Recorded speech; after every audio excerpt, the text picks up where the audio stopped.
You're listening to Draws in Spanish. If you're new here, I'm your host, Fabiola. I'm an illustrator and podcaster based in Philadelphia. And on Draws in Spanish, I chat with Latinx visual artists and designers to discuss everything from their identity and culture to their creative process and career. Now, a quick little reminder, Draws in Spanish is also available on YouTube, so if you'd like to watch this episode today, go ahead and click the link in the show description and it'll take you right to the video.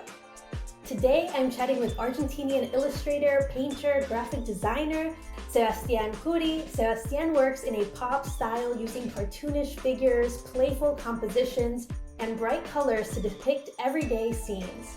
He recently collaborated on a clothing collection with Zara and has worked with clients like Apple, Spotify, and many more. Now keep on listening to hear him talk about growing up in a working class family in Buenos Aires, dropping out of college not one, but 3 times, and how he made a name for himself through his personal art practice. Okay, let's get into today's episode.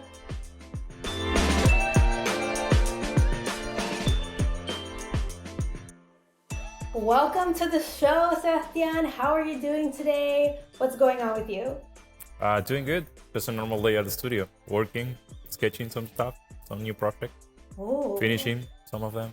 Close. I'm going to have to ask you all about it. Your studio looks amazing, by the way. Oh, thank you. I always see it on your Instagram and also on your wife's Instagram. She posts pictures. Yeah. We share the studio. Yeah. Yes, and it looks amazing. I'm always like, it's so well lit and just like dreamy there. It's very... Oh, thank you.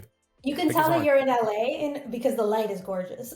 We have a lot of sunny days here. We got these big windows, so yeah. It's beautiful. I love it. Yeah, and you have some amazing artwork behind you too it's both your artwork and other artists, right? Yeah, some of the stuff, it's mine. Some of the stuff is Macarena's. And then some of the prints we bought a couple years ago, some of them we got it now. And at some point, the wall became a thing, and some friends sent me stuff just to hang it. Yeah, and I usually, I'm like a big fan of a lot of artists, so I wanted to just put stuff that I liked. It's like a real life mood board. I love it. Yeah. And I think I've seen it on Pinterest too. Like I see it, people are always pinning it on Pinterest. I don't think I'm making that up. I've seen it. It got crazy at some point. Yeah. We actually, sometimes people just come to visit the studio. They know my art, they know the artwork of Macarena, but they're like, we love your studio.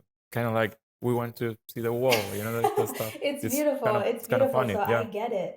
I get it. So before we get started, Sebastian, can you give the listeners a little introduction to you and your work? Oh, sure. So I'm Sebastian Curi. I'm an Argentinian, originally from Buenos Aires. Now I'm living in Los Angeles, but over the last maybe six years, kind of like that time. We move around. We came to LA and then Vancouver. Then we went to Europe, to Barcelona a bit, and then Buenos Aires, and we came back to LA. So we did like a big round trip, let's say. And I've been doing a couple of things, but lately I've been doing a lot of illustrations, a lot of painting, a lot of animation, and that's mainly a lot of prints, a lot of hand drawings, lots of hand drawings. Yes, you have a really complex studio practice. I feel like you have the analog traditional side, and then you also have all the digital stuff that you're putting out. And I want to ask you a lot about that. But before we talk about your work, I want to talk a little bit more about you being Argentino. Obviously, I feel like that is a big reason why I made the show, right? And so I want to talk about it. I don't want to just skip it. So can you tell me a little bit about kind of your upbringing and your family life and a little bit about, just how you grew up? Oh, sure. Yeah. So my parents are also from Buenos Aires, and I was born in the capital, 86. So I have 36 years now.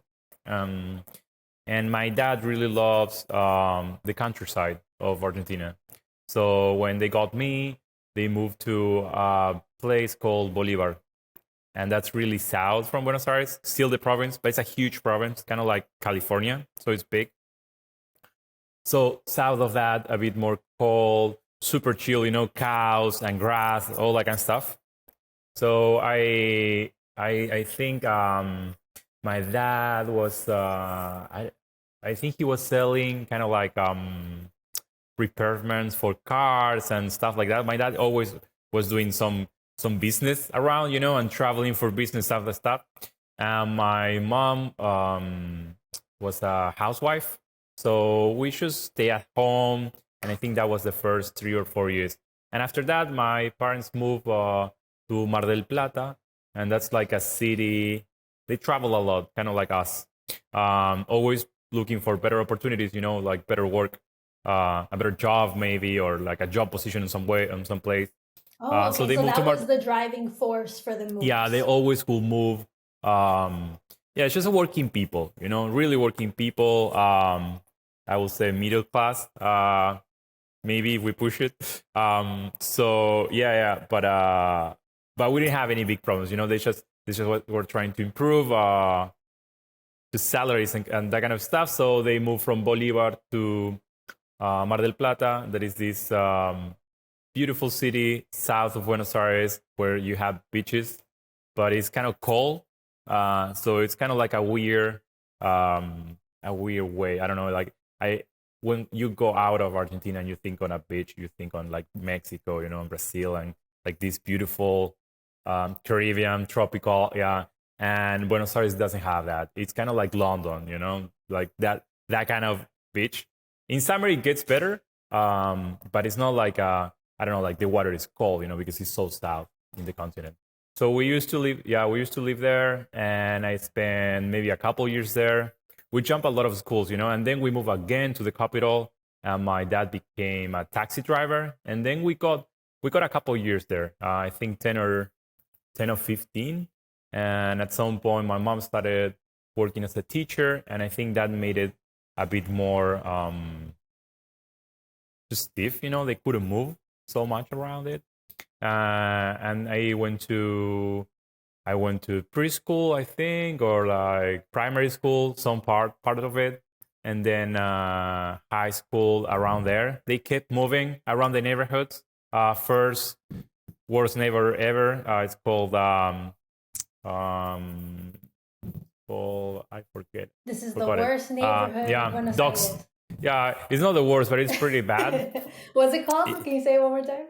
It's called Dock Sud, and it's in Avellaneda. It's south. It's the south part. Like cities, north part are kind of rich, south part kind of poor. Avellaneda is a very industrial neighborhood, huge, close to the sea, so it has a port and all the oil industries around there. So it's so cool. And they didn't have a lot of money, so when they started, it was the first time that they moved to Buenos Aires. They moved back, and they went to the project.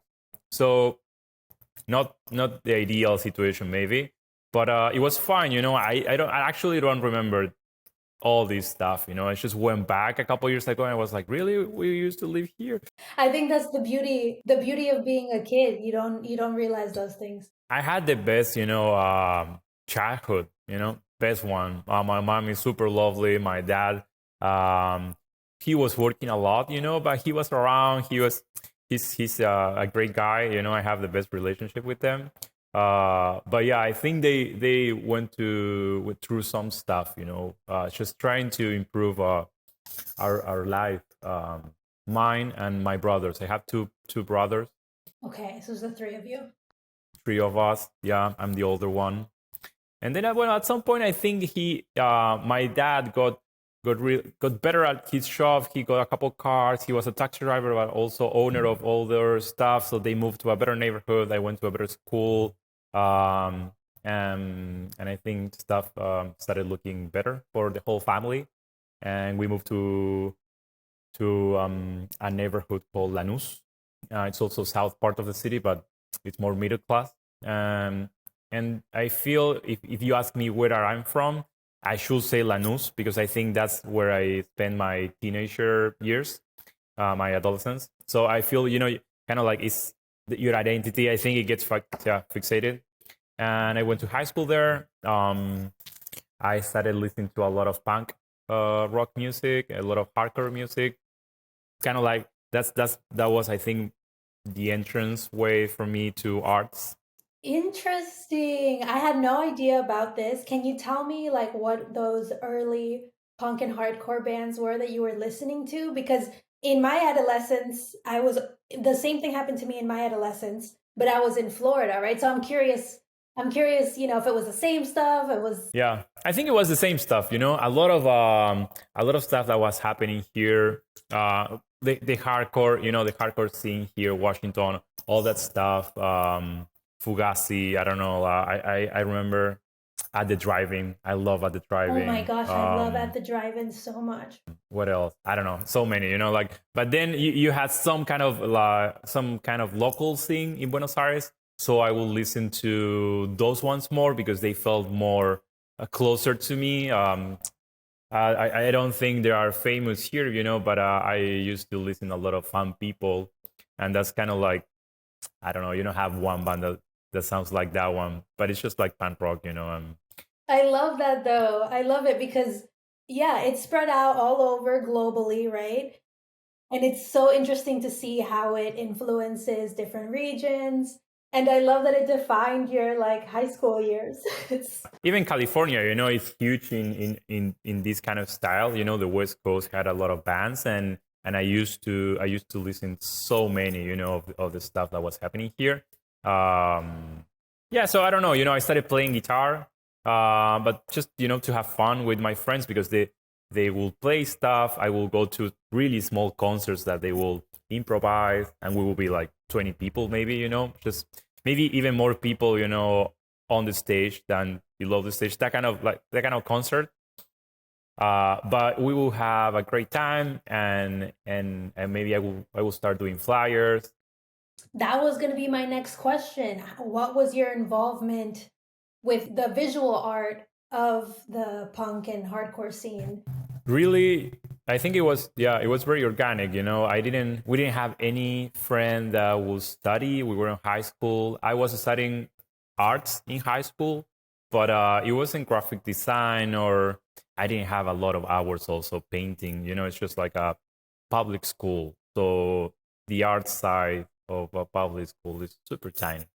And but anyways, I think I cracked Photoshop, put it on my computer, and then I started just messing around with images that I would get from Google, and I would just put the date, stuff like that. I love it. Tiny Sebastian. And then yeah, little by little we will do more flyers, and it became a thing, and maybe I will spend nights doing that. At some point you realize that you really like to do that. And when I think when I finished high school, I had like 2 or 3 bands, and I kept going even after high school, after college, I will still have bands. But when I came in 2016 to LA, I had to drop it, because I had to come to work. That was going to be my next question. If you still had a band or a music side project at all. I have a musical side, I want to say. It was really big at some point. It was my thing. That's how I met actually Macarena, my wife. I had like 2 or 3 bands, and the scene, I was part of the scene, the hardcore scene, the punk rock scene of Buenos Aires. Buenos Aires hardcore. Buenos Aires Did you hardcore. have a jacket or something? I didn't have a jacket, but I used to play with like straight edge bands, and we would do like that kind of stuff. Yeah, that was our thing. And yeah, I think it becomes I think the thing that you do on the weekend. You go on a Friday and a Saturday and Sunday, and then you go back to school or your work or whatever you do.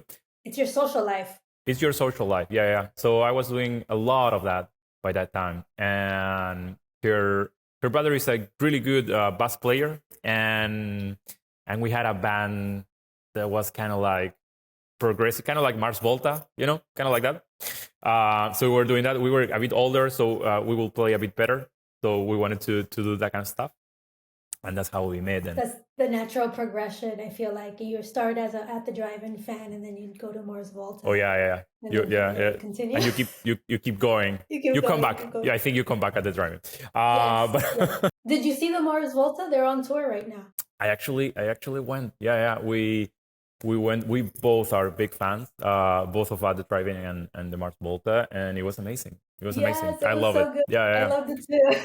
It's yeah, totally recommended. Totally recommended. Yeah, they sound even better. I think they don't jump and do crazy stuff like before. But still playing. I think that's great. Yeah, yeah. And it's also amazing. Because I know from Latin America. You listen to all of these bands, but you are not close to the places. You don't know about the scene. And here, for example, in LA, there were so many immigrants, so many Mexicans. So, it's a totally different vibe than going to a concert of Mars Volta in Buenos Aires, because it's not like that. It's kind of like, I don't want to say white people concert, but the people that listen to Mars Volta is maybe more sophisticated. They study, they go to, I don't know, it's just like a different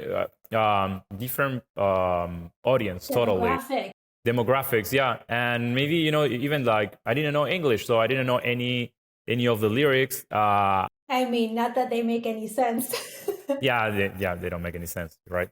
But I don't know. There is so much about the Mars Volta and United States, and immigration and all what is happening here in Buenos Aires. I didn't get any of that, So it was nice, it was a second look with fresh eyes, and I totally love it. I'm absolutely all about that. That's so interesting. That's so interesting. Yeah, I think this is like kind of a common thing. Like, it kind of reminds me of how people in Latin America don't call themselves Latino, because you don't need that word. It's not necessary, because everybody knows about Latin America in Latin America. But once you come to the US and you realize it becomes a thing. Yeah.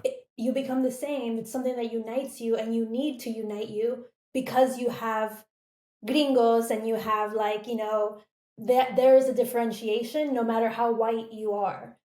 There is like a difference in culture. And that's really interesting what you say about kind of being a Mars Volta fan in Buenos Aires. You don't get the context necessarily. That's the word that I was trying to find, the context. You don't get any context. So it's kind of like this weird psychedelic band, I don't know. It doesn't have any social, any political base, and when you come here, you understand you understand everything, I think. Or you get more, of the band. Significance, yeah. And significance, yeah. And what about, like, one of the reasons I liked At the Drive-In as a teenager was because, he's Mexican, he's Puerto Rican, and even though I'm Chilean and I'm not Mexican or Puerto Rican, it still felt like, oh, at least there's like a Latino doing something like hardcore, something alternative. That being in Florida, all the bands that were hardcore are just white gringos. And I was like, okay, that's fine. But having At the Drive-In was like, oh, that's just extra cool. Yeah. Do you feel like it was like that in Latin America? I didn't know, I think maybe it was a thing. I'm so on the clouds, I will say I didn't know that they were Latino. At some point I will watch videos and I will see the flags, that Omar puts there, and I was like, oh, okay. But that makes sense, because you were in Buenos Aires. You didn't necessarily need more representation. No, yeah, I was a Latino between Latinos, right? So. But that's super interesting to me, yeah, because for me it's a different experience just having been here, even though that we had so much, right? Because being in the US, that's where everything was happening. But still it felt, it's a very white country scene. Yeah, you can say it. And scene. Yeah. And scene. I didn't know about that also, because in Buenos Aires it's not like that, it's all mixed. It's mainly a brown scene, you will say. The hardcore scene, yeah. And it was very interesting. I didn't know, I don't know, without the context, the scene, it just gets distorted. The music travels a lot. I think you resonate with the art side of that, but then the rest of the stuff gets completely transformed. In Buenos Aires, the bands that will play hardcore, they will be super mixed. It will be a very lovely, open, welcoming scene. You could do whatever. Was it political? Yeah, it was political. Yeah, it was very political. I don't know. It depends, who you ask, because it was a big scene. But some of them, they were more anarchist. Most of them left wing. Very progressive, with a heavy social agenda. Love it. Okay, so you started getting into art then with, while you were getting into music. Can you tell me about the art that you were making besides making flyers and stuff like that? Or were you not making anything? What was that like? Yeah, I was just focusing on my music. So I will play a lot of guitar and just organize concerts, that kind of stuff. Oh, wow. That was Okay, okay. that was where my energy, most of my energy, right? Tell me how you ended up where you are now, right? Because you've taken a big, like, 360 or 180. A quick little interruption to remind you that if you want to listen to the extended version of this episode with Sebastian, consider joining the Draws in Spanish Patreon. On the Draws in Spanish Patreon, you can access exclusive rewards like joining our Discord community, listening to extended episodes of every episode of Season 2, and so much more. If that sounds good to you, then head on over to patreon.com/drawsinspanish. Now, if you don't have the means to join the Patreon, I get it, I understand, but remember you can support the show for free by subscribing to the show on YouTube, following the show on Spotify or wherever you're listening, and just sharing an episode with your friend. That really means a lot to me. So thank you for your support, and let's get back into the show. Or like 7, whatever, Yeah. Yeah, so many degrees. It came really later in my life, as I said before, I come from a working class family, so arts is not a thing that I could pursue. It's not sustainable at all. Did you go to college at all? I went to college. Yeah, I went to college. College in Argentina is free. Most of you could pay for college, but they have really good ones, and they're free. So I studied journalism at the beginning because I thought that was some kind within, I don't know, I thought that I could pay my bills and also have some kind of like creativity or something. Creativity around. Yeah, I don't know even how it will work, but Did you like writing? I actually like reading a lot, but the problem is that you need to write, and it's such a different thing. So I studied 1 year, and I got the sense that it wasn't for me, so I dropped out. Yeah, and I was working, and I think I needed a bit of time to think about how I could go in life. One of the bands that I was playing, the bass player, he was studying post-production in films and audio. It sounds kind of complicated, but it's a lot about films, a lot about animation, a lot about graphic design, visual arts. So I felt it was a bit more creative, and it seemed interesting at that point. I knew that I had to study, so I went there and I studied 3 years, kept working, kept playing with the bands. And I think little by little, but really little by little, I started getting close to arts. So what was like your first job with My that first degree? job with that stuff? Well, I didn't get the degree, actually. I dropped out again 3 years after. Oh, I love knowing this. And why? Why did you drop out? Well, that's the nice thing of free education. You can go in how many times you want. Hey, you're right. So I studied those 3 careers. I stopped after that. I haven't started a new one yet. But yeah, my first job was an assistant video editor for a TV show, kind of like weird journalist show. I don't know, about politics. Ooh, what was the name? I'm gonna leave it. I'm gonna leave a link. No, No? no. Yeah, the name. So what was the name? He was famous. He was very famous in Argentina at that point. Let me come back to you with that one because I don't remember. I want to say, yeah. So one of the shows that he had was called Punto Doc, and it was very serious. Kind of like documentary portraying, I don't know, social class problems, drugs happening on Buenos Aires, prostitution, very, very heavy things.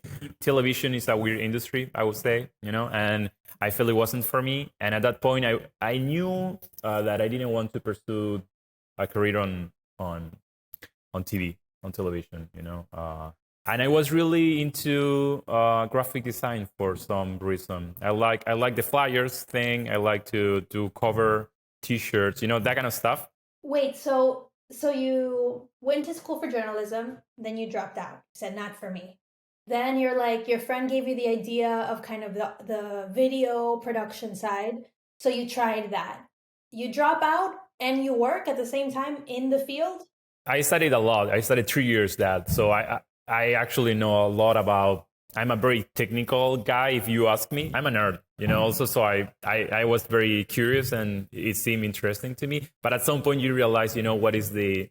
You didn't have like enough to keep you going forever. You couldn't see yourself doing it forever. No, I think that the more, I studied and I started working, I started having a salary, the more freedom I had to choose something that I really like. But it wasn't something that I had at the beginning. I didn't have the freedom to be like, oh, I'm gonna be a musician, or I'm gonna be a painter. That was crazy. I couldn't do that at that age. So I got these jobs as in post-production, in films, in TV, in production companies, doing animation, doing graphic design, doing anything with a camera, like recording audio and video and doing an interview and then editing the interview and then doing the graphics for that and then like whatever, like I will do whatever I could do to pay the bills. And yeah, some years later, I got the sense that graphic design was the thing that I wanted to pursue. Okay, and how did you get, because I'm assuming now that you didn't know graphic design was an option. So how did you find out it was an option? So there is this, so complicated to explain all this. I feel so old. Yeah, no. So there is this huge conference in Buenos Aires, in Mar del Plata, actually, where I used to live as a kid, called Trimarchi. And Trimarchi is this very big Latin American conference. If you're in Latin America, you usually know. Is it still happening? Is it still happening? Yeah, it's still happening. It's It's usually they go like 4,000 to 6,000 people, usually students, to a stadium in Mar del Plata, and they watch conferences. Just people talk about work. Graphic design, visual arts, things related to graphic design usually, and sometimes a musician. But I don't know. And it was great, because it gave me perspective. I was most of the stories, were about a person in the world, whatever.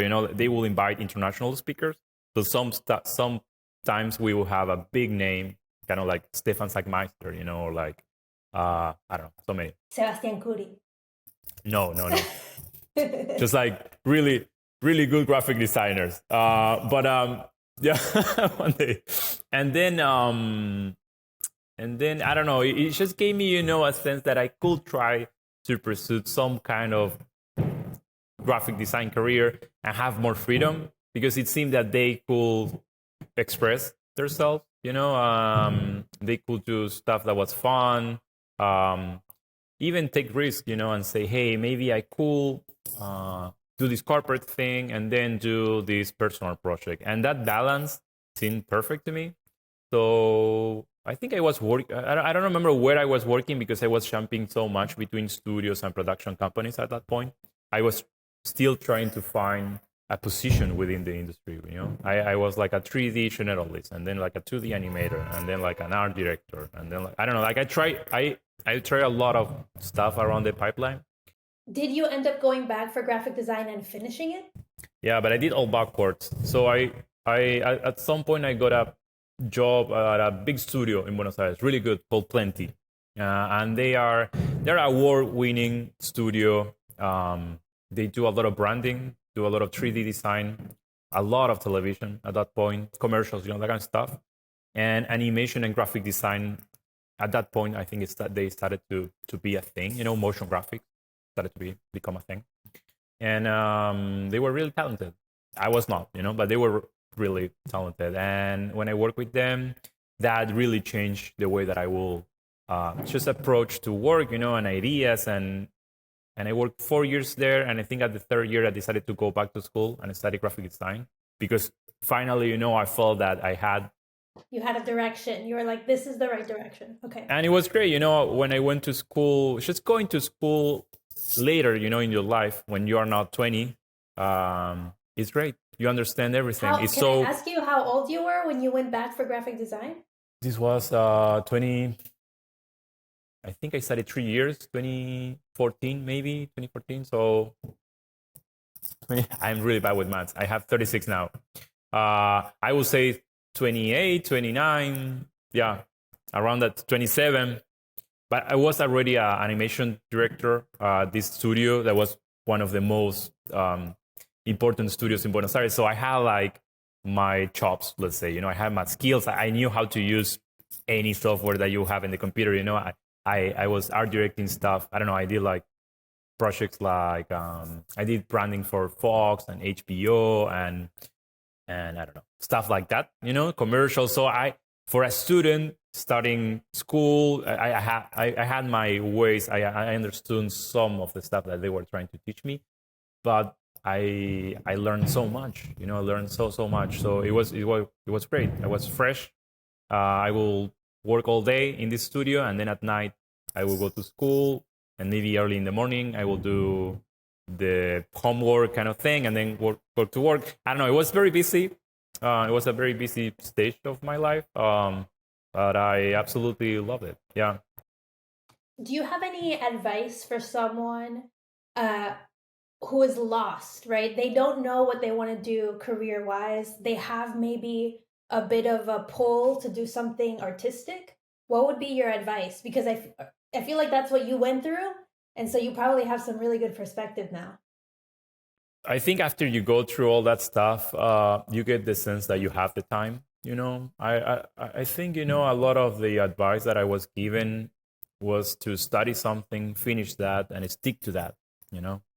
And I really tried to do that, but I couldn't. So what I tried to do was to create a space, where I could have more and more and more freedom, and with that freedom to choose again. And I knew that maybe 5 years doing some kind of stuff, I don't know, let's say 2D animation, will give me the skills to be a good animator.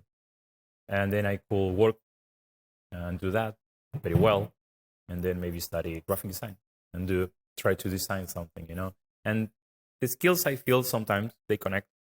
The stuff that I studied in journalism maybe helped me to speak better, and then the stuff that I studied in post-production gives me a really strong base on technical. And then later in life, when I started working on animation, software becomes a thing. You have to do a lot of back and switch, between different software. So I studied After Effects on YouTube, tutorials, and some of the content, of that stuff you knew because you were studying cameras and video, and so some of that stuff, and then like just learning maybe a 3D software. I think all that helps at the end. Right now, maybe if I have to tweak the color of a photo, I know more than a graphic designer. And then as a graphic designer, I understand color maybe from a technical point of view, but also from a emotional point of view, or like, I don't know, you could see stuff from different angles, and at some point they connect. So my advice is that you have time. You have time. Just try to keep growing, work with better people, surround yourself with the best that you can. Quit your job and get another one that I don't know how many times you need. I quit my job so many times. My LinkedIn is a mess, and yeah, at some point I think you're gonna find. I think it's that's the job. The real job is you finding the stuff that you like, and you have to try it. It's a pragmatic thing. It's not a thing that you could ask me, hey Seb, how you like your animation thing, or being an animation director, or like being an illustrator, or being an artist, whatever. I think you should try yourself to do that, and just give it your best, and then come back. Yeah, I think at some point all the dots connect for you, right? All these little skills that you were working on start to hopefully connect and put you in a really good position. Like now you're an artist and an illustrator, but all this background that you have in animation, that all this technical background helps you be an even better version of an illustrator with a different kind of niche and a different kind of perspective. So even though sometimes it feels random, it becomes part like your specialty. It becomes an even stronger part of what you end up doing. So how long were you in the animation industry? Around 15 years, maybe. Yeah, maybe a bit more. What kept you in the industry for so long? Well, I like it. Being an animator, or a designer even, it's not the same for everyone. You could design clothing, I don't know, and have like freedom to change everything, and with a fancy brand. And a lot of the stuff that I was doing on animation, I really liked it at that point. It is exciting, for a kid. You're very curious. I mean, it's always magical to kind of create and see it move. It's just another. It's great, yeah. And I used to learn. Yeah, I learned so much, and just the people around me, they were so talented, and we were doing stuff that it will excite me so much that I couldn't live for real. At some point, I got really good at that also, and when you become good, or you get a position, in the industry. Buenos Aires is kind of small, for as an industry. If you talk about motion graphics or animation, I was the director of one of the studios that was more privileged, and acclaimed. So I had a very nice life. I had a good salary. I was doing cool stuff. But at some point I wasn't learning, so I went freelance. That was my next question. What made you want to leave? Because it sounds like you got to kind of the high point of your career as an animator and in motion graphics. So yeah, what made you decide, I think this is it for me? I think, I should say that in my life, I kept doing the same thing. I do something for a couple years. I get really intense with that stuff. And then I realize that I want to do other stuff. Next thing, and I do it. Drop out everything, and I do it. And I did that with this studio. I was working with this studio that I was totally in love. I spent a lot of hours working there. And after 4 years or 5 years, I left for a freelance position to study more graphic design, because it took just being an animation director, on these studios. It gets a lot of your time, and I was pretty good, but even that, it's a full-time job. I thought it was a good moment to focus on my career again, and study graphic design. At some point, I dropped out graphic design after 1 or 2 years, because I got, I'm gonna keep doing this even nowadays. You keep asking me, I keep doing the same cycle. I think it's a healthy cycle for me. It's very frustrating for people, because it never ends. But you quit for something better? Like you quit for... I think it's always for something better. Yeah, for sure. Like I quit. I don't think, at that point, I don't know. I wanted to study graphic design for real. I wanted to be better at graphic design as a graphic designer. And I wasn't a graphic designer at all, So all the stuff that you see me doing right now, it's a result of that dropout.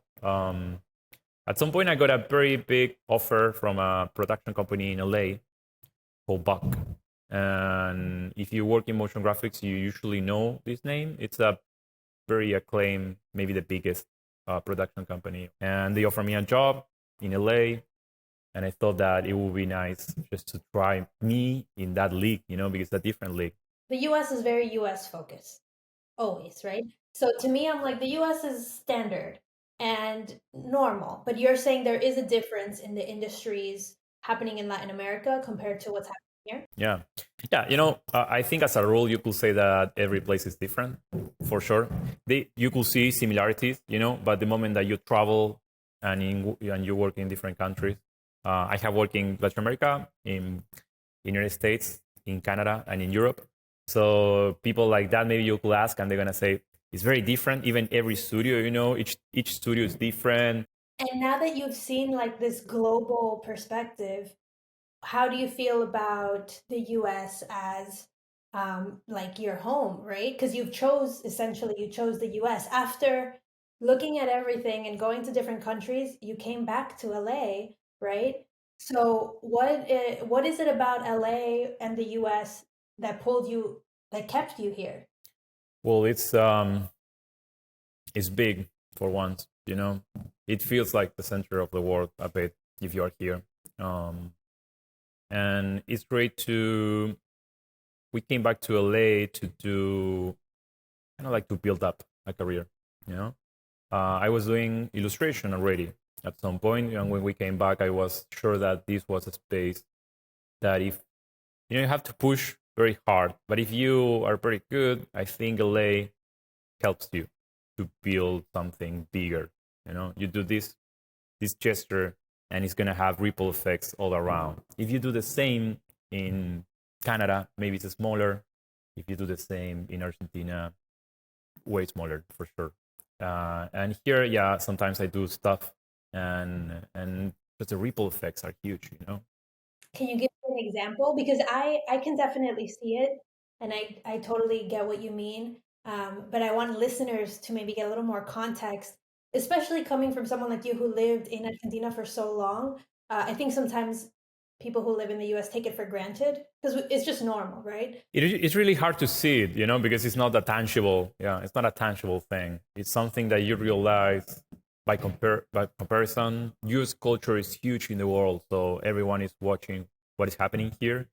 From movies to hip hop to American art to I don't know. I was listening to the driving when I was a teenager, and I didn't know English, and I wasn't at all into United States.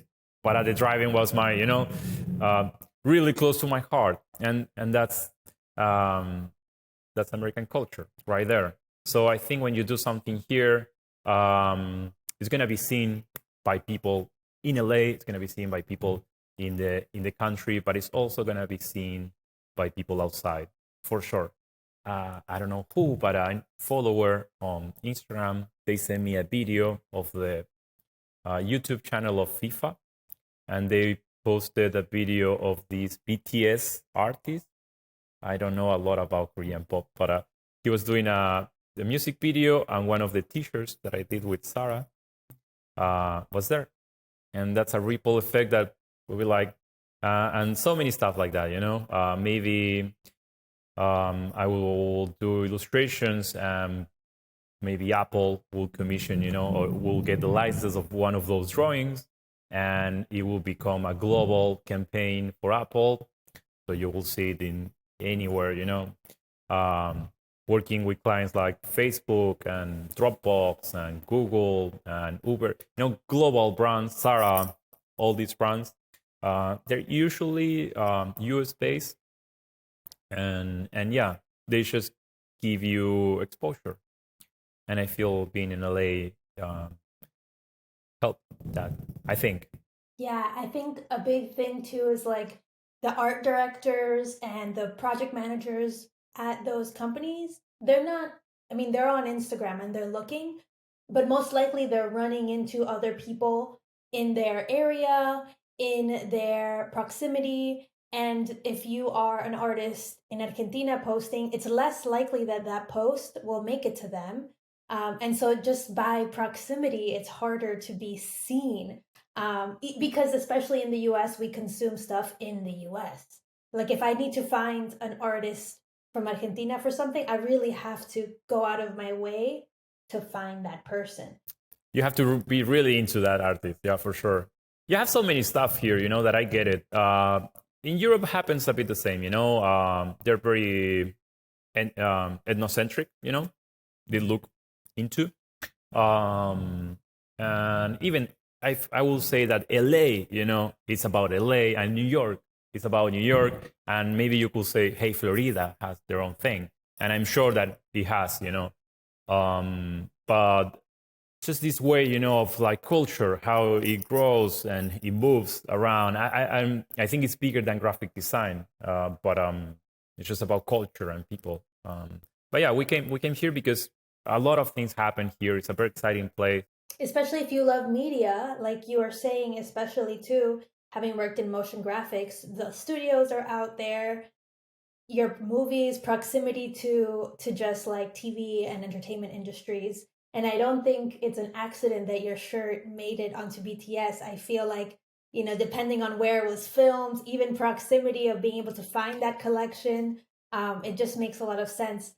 So I know I really want to talk about your collection, your collaboration with Zara, because I could be wrong, but I feel like they don't have that many huge collaborations. And it's such a global brand. And it was so clearly you for Zara, not just like they bought a few things and put it on a pattern. It was very much your work for Zara. So can you tell me about that project, how it came to be, how you feel about it? I feel great. Yeah, I love it. I love it. It was great. I don't know. I don't know what can I say. Like who has a global clothing collection? I'm an animator. I'm this guy. I told you, I'm this guy from Buenos Aires. So it wasn't expected, and just the scale of it, it feels over the top, for sure. It's hard to explain it. Is there anything from that project any challenges that you had to kind of work around when it came to a global production? I did it last year. So by now I've been working with big companies. So I think I'm getting used to do projects that portray my work in a way that's going to be seen by millions of people. And maybe the scale of that, it's frightening. But with Zara, I think the challenge was to build a body of work that will look like me and I will be proud of. And I feel every person, is very critical about themselves. I am too. So for me, that was the biggest challenge, to be able to do a clothing collection that I never did. I don't know anything about fashion. I never designed clothing outside a graphic T-shirt. That was a thing. Working with Zara, that is huge. It's a really big brand. It was also hard because they have internal teams that become like, they seem like companies, different companies. They don't talk to each other. So you have to work around that. And just expectations, I think they saw an exhibition of my hands, kind of like that stuff, in Spain, and some person presented the work, and the work kept going through the company, and someone said, hey, this is the stuff that we want for the next year collection, summer collection. And who knows how many steps it took before they even were able to email you, right? Like it's kind of like that, it's the ripple effects. Yeah, I think that because Zara is a Spanish brand. Zara is a Spanish brand, yeah, but it's big, they have 1,700 stores in the world. So it's big, it is Spanish. It's a Spanish base, and when we work with a team in Spain, but they're very global, yeah, and they behave like a global brand. But what I'm just saying, like how perfect that someone who lives there, probably works at Zara, went to your exhibition, made the connection, and got it through to the point where it doesn't make reality, sense, right? no, like, yeah, it is like that. It is like that, and I think it is like that. It seems like so random sometimes, but it's like, the persistence of you putting your work out there, because you've been these hands that you pointed to, if you're watching on YouTube, you've been making them for a while now, but not like 20 years. It's still relatively new in your practice, but they're very much a big motif. So it's amazing to see kind of like I just love seeing when the dots kind of connect. It is, no, yeah, it is crazy. And when I explain it, I think it doesn't make sense, or it's not giving the full picture, because I don't get the full picture. I think the work that we do is crazy in the sense that you put it out there, and then the work becomes a thing that travels, and it's going to attract people that resonates with that work, and maybe they follow your work. It's not about me, it's about the work. And it's so crazy that some people really like nowadays that I do different things. Some people really likes the hands, some other people likes the clothing collection, and they're expecting more clothing. Some people likes animation stuff that I do, and I drew a lot of people, and characters. So some people is really into that kind of stuff, and I feel it's not even about me. It's just like an angle, I do this stuff because I like them all. Right, like I just think it's amazing that you didn't start creating the hands with the plan that one day you're going to make a collaboration with Zara.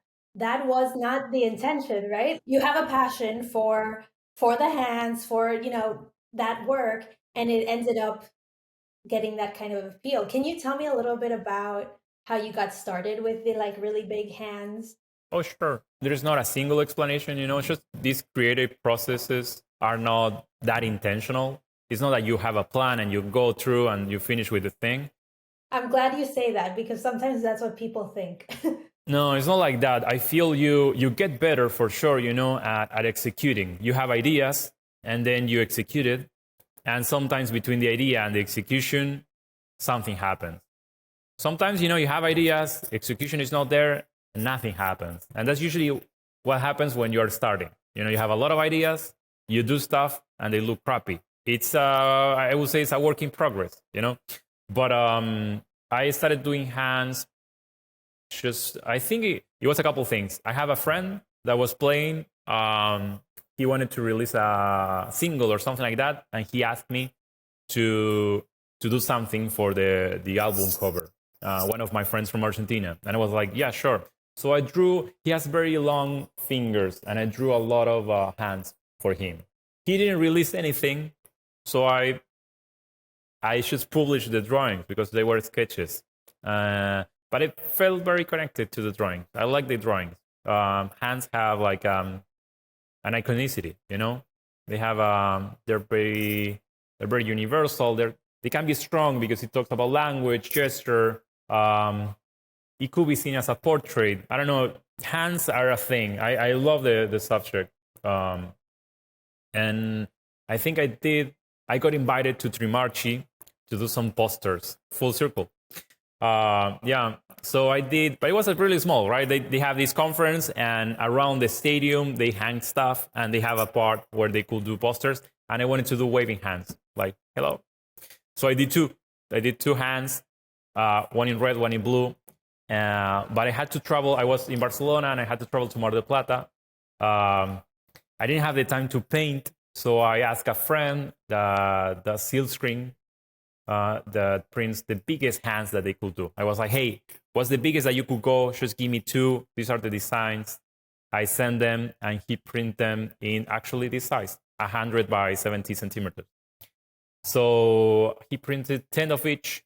I think I flew, and the next day I was traveling to Mar del Plata or something like that. I flew from Barcelona to Buenos Aires, pick up the paper sheets, and went to Mar del Plata.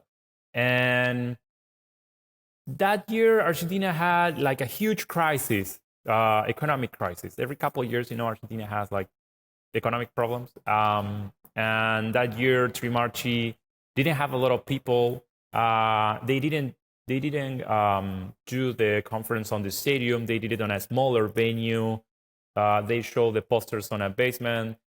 People really weren't there. So I put the stuff, and maybe 20 people saw the hands or something like that. It was very frustrating because I traveled from Barcelona to Buenos Aires to do all this stuff.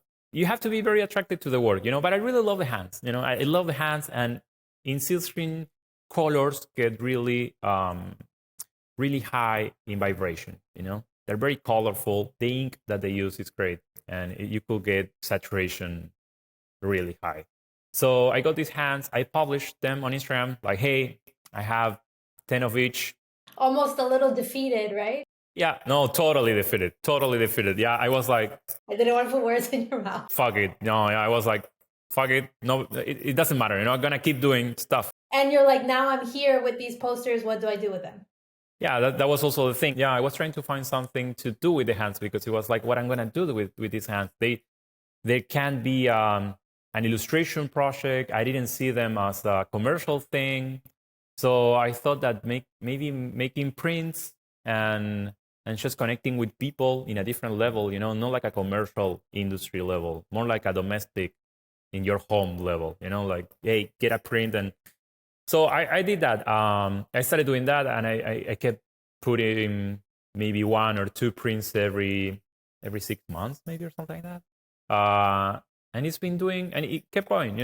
I kept doing hand drawings, and I kept finding stuff. That's how things, happen. I think with work, you get more deep, and it expands, and you get more deep, and it expands, and you realize that maybe you found something after you found it. It's not that I went with hands and I was like, I'm gonna have a collection with Zara. You're like, this is it. It happens slowly. There is something cool about these hands. Maybe we will talk with Maki. You have to like follow the string or something. Keep pulling the string. Just keep pulling the string. It wasn't connected to my work also because I was doing a lot of animation and character design. So these hands will look very differently. I find that fascinating that you were so called to them, but they were such a traditional, like silk screening and screen printing is so traditional compared to animating and motion design. And it's so tangible and handmade and artisanal. Well, animation can be artisanal, but it's so outside the computers, that I don't know. Also, all that stuff it attracts me, And as a commercial illustrator, consistency is key. You have to have a portfolio that is very consistent to create trust with the client, and these hands weren't part of that. So it was kind of hard for me just to push for this kind of stuff, this different kind of body of work.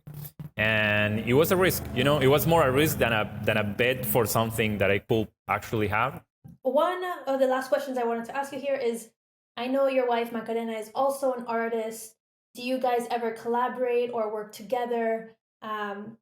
Or does that become too much work, too much life, hard to separate? I wanted to ask you about that. Yeah, it is hard to separate. We live and work together. So we're all the time together. We come as a combo with the little sausage dog. We're still exploring, if I'm being honest. Some projects, we always collaborate in a way that maybe is not seen outside, like I do stuff and I ask Macarena, hey, what do you think? And she does the same, and we give ourselves opinions. We're very opinionated people. And then at some point, people started asking, like, hey, what if you do something with Maki, or Maki, you do something with Seth?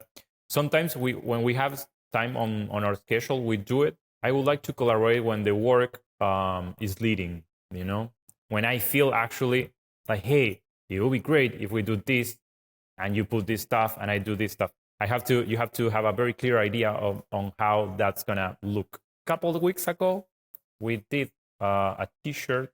No, it's not a t-shirt. It's a jersey. A jersey for the World Cup. Because I don't know. I think I'm not for the World Cup. I have very strong feelings against the World Cup because of FIFA and how they do it, and like very problematic brand. Yes. It's just like labor and everything is wrong. Everything is wrong. But football, I think for Argentina and for so many people is something beautiful. They love it. It's a sport. It's healthy. It's I don't know. I think if you focus on the right part of the thing, it is great. It is a great thing to do. We were invited by this brand called the shop in Ireland, Hampstead. We did some prints in the past. They did some prints with me, and they asked me to do a T-shirt.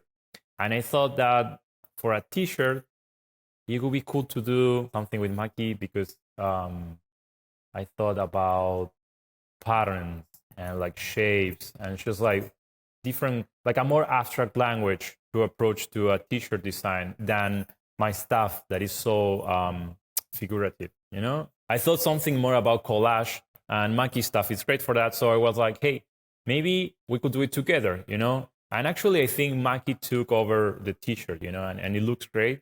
I did like some drawings on top and a badge and some stuff in the number and some graphic design, like the letters, blah, blah. But I think it looks way better like this. I loved it. I saw that, and I thought it was cool how you combined the names to work together. We have very, very, we always laugh about that. We have very similar last names. Mine is Curi and Mike is Lucy. So yeah, I always wanted to do a logo or something, but I never have the time. We should do something with Curi Lucy. It's cool. And then my last 3 little quick questions are, do you have a favorite Argentinian food? Yeah, I love empanadas. They're great. They're amazing, the Argentinian empanadas. They're so good. Yeah. And then what about a saying, Argentinian saying? My Spanish it's terrible because it's very Argentinian. It's very porteño. So I speak all slang. If we speak Spanish, you're gonna you're gonna get right away that I speak in a very weird way, a saying. So I feel, now that I can speak English, I would say that Spanish it's way more romantic. Oh, 100%, yes. So, for example, I have so many. So for when something when we don't care about something, we say me chupa un huevo, and that would be like suck an egg, like it's so weird. And it's like it doesn't make sense in Spanish also, but it's such a poetic thing. We have a lot of football stuff, of course. Let me think. I love that one because someone pointed to me and was like, yeah, I don't know what it means. It's also so illustrative. It's very literal. And what about like a cultural thing that you wish was in the US that you do back in Argentina? Oh yeah, I know that one. So I think social life in LA,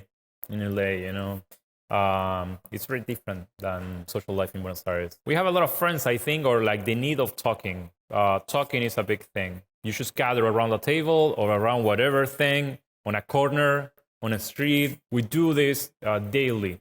Daily. Yeah, it's all over the place. Here it's not existent. It's not a thing. So we don't have gathering places. That's why. You don't have gathering places, and I think it's at least these cities, that they have so many immigrants and work is so important. Yeah, I think it got erased, and I really miss it. Just social life, and the way that we talk. We will grab a coffee, and maybe the coffee ended 5 minutes into the gathering, and we will be there for hours. And it's not because of the coffee; it's because of the chatting, Yeah, that's definitely just like the culture of meeting up and taking up time and taking your time, because here it's like, okay, we're done, go back to work or wrap it up. Yeah. Yeah, even the calendar thing, like, hey, let's meet up next week, or like Saturday 20 something, and I can't do that actually. I tried it, but it's not a thing that I could do happily. Maybe that day I wake up and I don't want to go anywhere. I want to work at the studio or want to be chill. I don't know. So I can't plan my social life. My social life is improvised. If you want to come to the studio and you are free, just, like send me a message. Hey, Seb, can you make 5 minutes? And I always can make 5 minutes or like 30 minutes or like something.